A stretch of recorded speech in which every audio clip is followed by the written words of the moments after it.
is working on an agricultural problem, and it's really viable.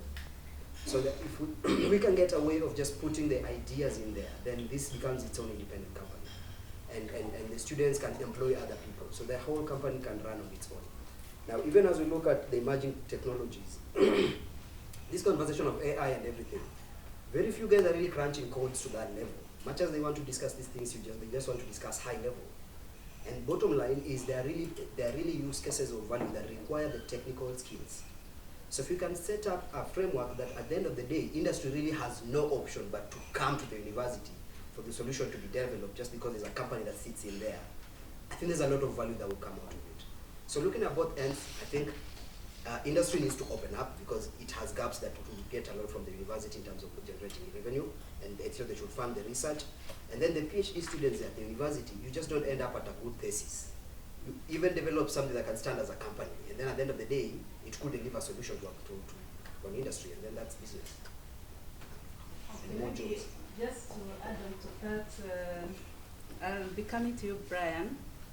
So, as you said, industries have to open up, but also academic institutions also have to open up to industry.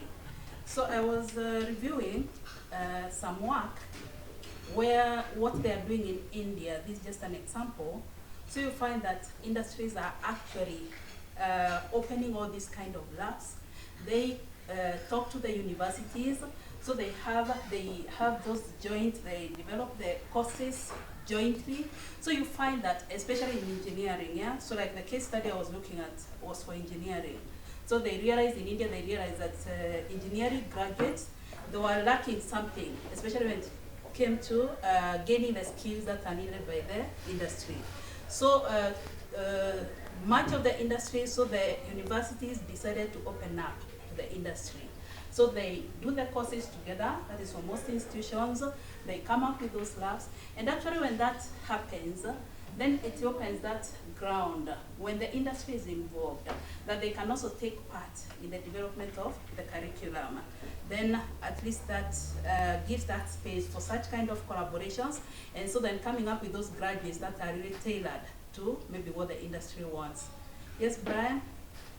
Okay, so just to add to the interesting conversation, particularly on hubs as well, because in my innovation model, hubs and incubation centers have a very interesting approach to analyze. And also to echo what Dr. Wausi said, I think we need to really explore digital entrepreneurship at PhD and post-PhD level in terms of people really coming up with very high-tech kind of solutions that enter into the market. That's something that probably needs to be explored based on the models that we're seeing. It's something that needs to be explored from the venture capitalist and the funding side of it, which has to appreciate, you could say, the business sense in some of these things. If you look at, just as a case, if you look at the MIT 100K competition,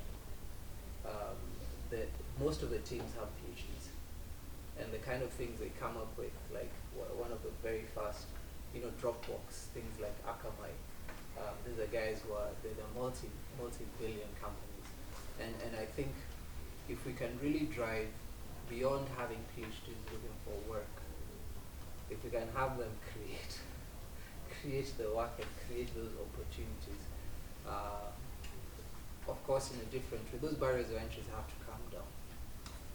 The funding, the venture capitalists have to be driven towards that kind of high tech, what Petronella is saying in India. People who are actually geared towards high tech solutions. I don't know where the real point of intervention needs to be. Maybe it's the market, maybe it's policy, maybe it's, but generally I think a good combination of those, if you get a really good PhD startup, it might actually engender quite a number of jobs. Just my 2 cents. Yes.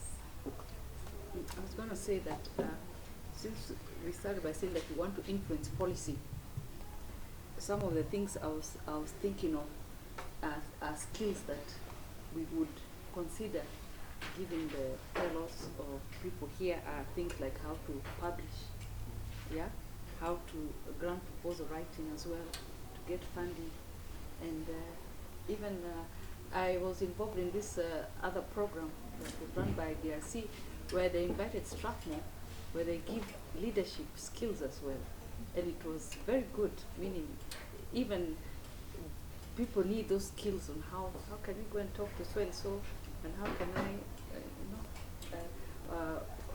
collaborate with this industry, things like that. It's a thought. Okay, Anne and Matthew are listening. Yes, Joanne. Okay, mine may neither be solutions, I don't know what they are, but I want to be realistic. Universities have no funds. That's the status. We are aware about capitation and that universities have to look for their own means to finance their programs. So if we keep looking up to the universities to avail, nice facilities for research, funding and all that, that may not be realistic. Then I'm asking myself, what exactly do we need for sustainable research? Is there work to do? Yes, there is much work to do. What do we need? Brains. Do you have brains or not? You see? So that I think let industry face it up that they have to come back and invest in academia.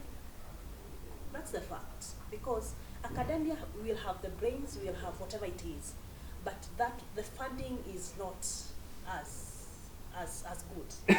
Then industry come back, invest into the academic world, because in as much as